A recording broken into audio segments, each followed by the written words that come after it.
kemudian diperdengarkan syahadat asyhadu alla ilaha illallah,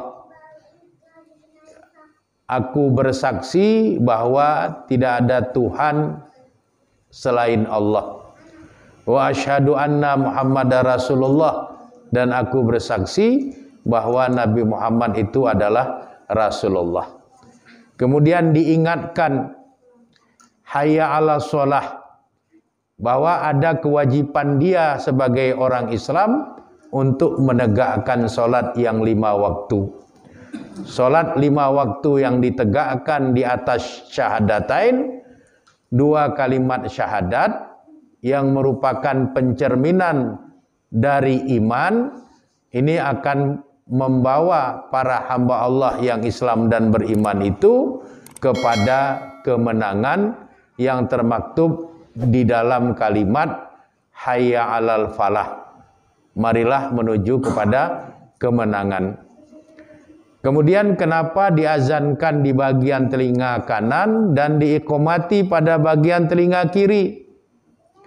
Itu artinya syahadat sebagai bentuk teoritik harus dimanifestasikan dalam wujud yang praksis pada kehidupan yang nyata nantinya, setelah si anak itu menanggung beban taklifi, beban kewajiban menjalankan syariat agama yang ada pada dirinya. Jadi bukan hanya diseru dengan kumandang azan, tapi juga diberi aba-aba untuk mengamalkan itu.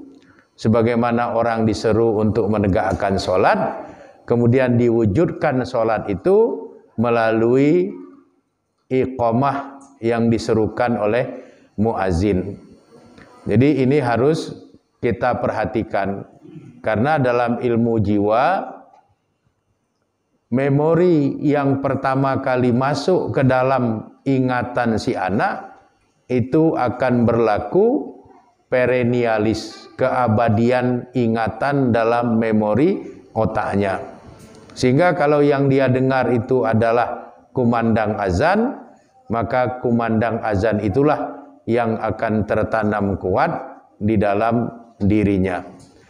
Sehingga kalaupun terjadi sesuatu yang tidak diinginkan, tiba-tiba hatinya condong kepada sesuatu yang bukan Islam, namun goresan-goresan memori itu selalu membuat dia akan berada dalam kegelisahan, sehingga dia akan kembali kepada Islam. Itulah makna luas yang terkandung di dalam kenapa seorang anak yang baru dilahirkan ini diazankan pada telinga kanan dan diiqomati pada bagian telinga kiri, dan Rasulullah SAW sendiri mempraktekannya kepada cucu beliau, yaitu Hasan bin Ali bin Abi Thalib. Jadi tuntunan syariat yang pertama itu adalah mengazankan anak yang baru lahir pada telinga kanan dan mengiqomatinya pada telinga kiri. Kemudian yang kedua, syariat yang diterapkan kepada anak yang baru lahir adalah pelaksanaan pemberian nama, satu paket dengan pelaksanaan akikah dan mencukur atau memotong rambut bayi. Dasar dari pelaksanaan akikah adalah hadis yang diriwayatkan oleh Imam Tirmizi dari Aisyah. Aisyah mengatakan, "Ana Rasulullah sallallahu alaihi wasallam," adalah Rasulullah sallallahu alaihi wasallam, "ammarahum," memerintahkan mereka para sahabat, "ayya'iqa," agar menunaikan akikah, "anil ghulami," bagi anak laki-laki yang baru dilahirkan, "syataini," dengan menyembelih 2 ekor kambing, "wa anil jariyati," dan bagi bayi perempuan, "syatan," menyembelih 1 ekor kambing. Jadi akikah itu adalah syariat yang dasar perintahnya dari Nabi Muhammad sallallahu alaihi wasallam. Nabi Muhammad sallallahu alaihi wasallam memerintahkan kepada umatnya agar umatnya itu melakukan akikah setiap ada bayi yang dilahirkan.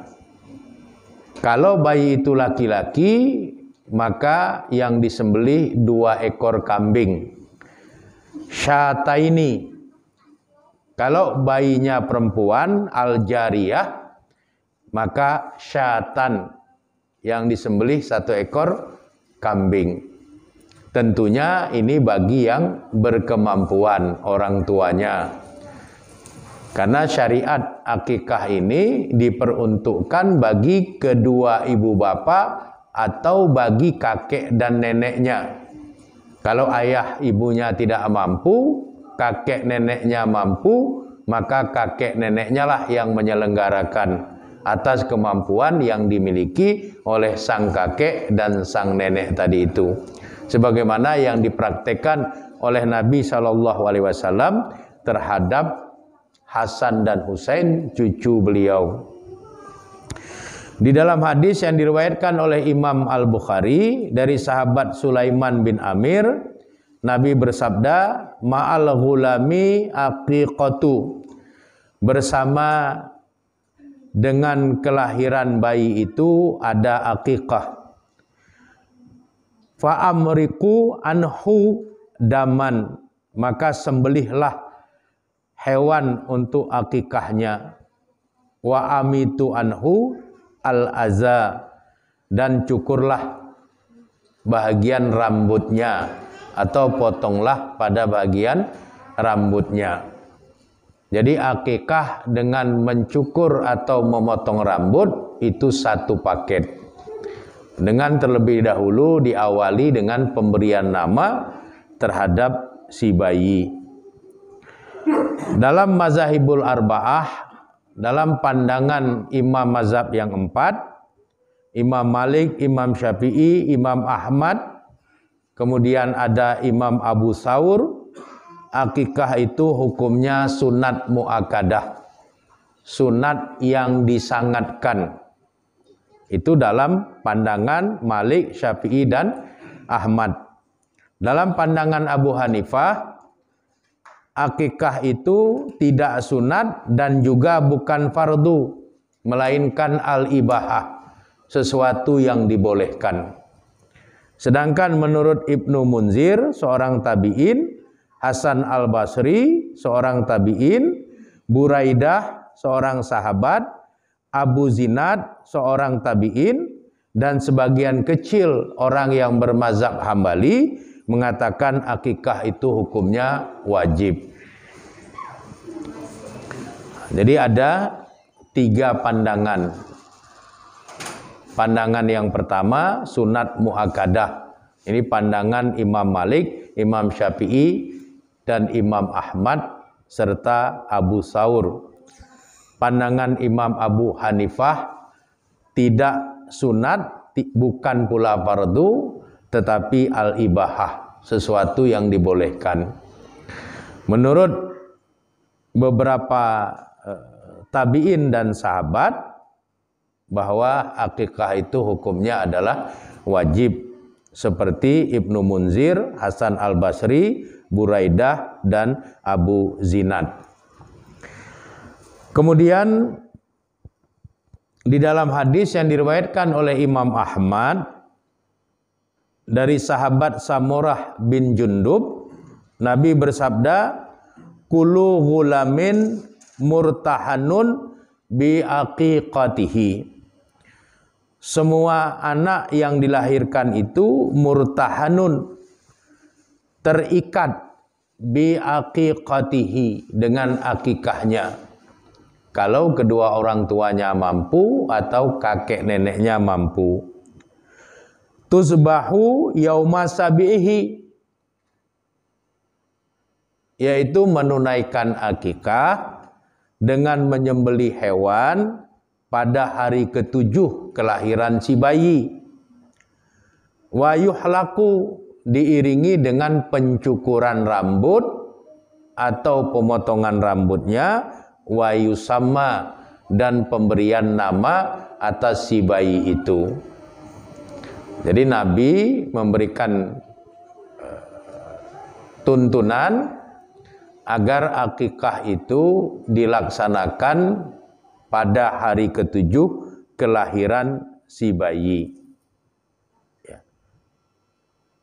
Di samping akikah itu ada acara pencukuran atau pemotongan rambut bayi dan pemberian nama. Mana lebih dahulu penyembelihan hewan akikah dengan pemberian nama? Jawabnya pemberian nama lebih dahulu, baru penyembelihan hewan akikah. Kenapa seperti itu? Karena nanti pada saat hewan itu akan disembelih, diucapkan kalimat Allahumma minka wa ilaika aqiqatu fulan. Jadi harus ada namanya untuk disebutkan. Jadi ada 3 paket yang beriringan, yaitu pemberian nama, penyembelihan hewan akikah, dan pencukuran rambut. Nanti dalam hadis yang lain dijelaskan, rambut yang dicukur itu dianjurkan untuk ditimbang dengan timbangan emas. Seberapa berat rambut yang ditimbang dengan timbangan emas itu, maka dikeluarkanlah sedekah sebanyak itu untuk dibagikan kepada fakir dan miskin. Ini tentunya bagi yang mencukupi rezekinya. Dalam mazhab Syafi'i, akikah itu dibolehkan sebelum hari ke-7, dibolehkan setelah hari ke-7, dan dibolehkan sampai sebelum bayi baligh. Itu dalam pandangan Imam Syafi'i. Kalau sudah baligh, dalam pandangan Imam Syafi'i sudah tidak boleh diakikahi. Kemudian syariat akikah itu untuk kedua ibu bapa atau kakek dan nenek si bayi. Bukan disyariatkan kepada si bayi.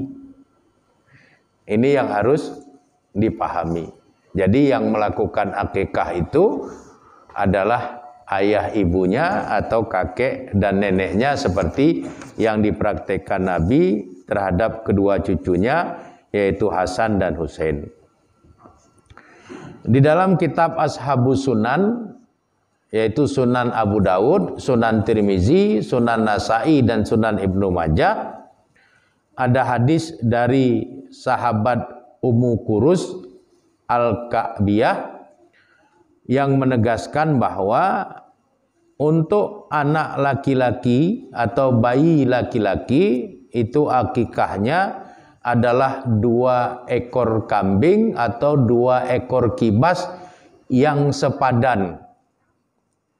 Anil ghulami syatani mukafaatani. Bagi bayi laki-laki akikahnya itu syatani, 2 ekor kambing, mukafaatani, yang sekufu, yang sepadan. Maksudnya apa? Kalau 1 kambing, yang satunya lagi juga harus kambing. Jangan 1 kambing 1 kibas. Kalau yang 1 kambingnya bertanduk, kambing yang satunya lagi juga bertanduk. Itu namanya mukafaah, sepadan. Kalau yang 1 kambingnya umur 2 tahun, yang satunya lagi juga umurnya 2 tahun. Kalau yang 1 kambingnya itu jantan, yang satunya lagi juga harus jantan. Jangan yang 1 jantan, yang 1 betina, yang 1 bertanduk, yang 1 tidak bertanduk, yang 1 kambing, yang 1 kibas. Ini harus digaris bawahi. Karena ada penjelasan dari Nabi yang jelas. Syatani mukafaatani. 2 ekor kambing yang mukafaatani. Yang kedua-duanya itu sekufu, kafaah, sepadan. Ya. Jadi kalau ini nggak diperhatikan, yang penting kan kambing. Apakah sekufu atau tidak sekufu, tidak peduli. Kenapa? Karena tidak ada ilmu tentang akikah. Jadi bagi yang sudah tahu ilmunya, ya ikuti petunjuk Nabi. Nabi bilang, anil ghulami, untuk bayi laki-laki itu, syatani mukafaatani. 2 ekor kambing yang kafaah, yang sekufu, yang sepadan. Apa maksudnya? Kalau yang satu jantan, yang satunya lagi juga jantan. Kalau yang satunya bertanduk, yang satunya lagi juga bertanduk. Kalau yang satunya kambing, yang satunya lagi juga kambing. Artinya 2-2 kambing, 2-2 bertanduk, 2-2 jantan. Seperti itu. Itu namanya mukafaah.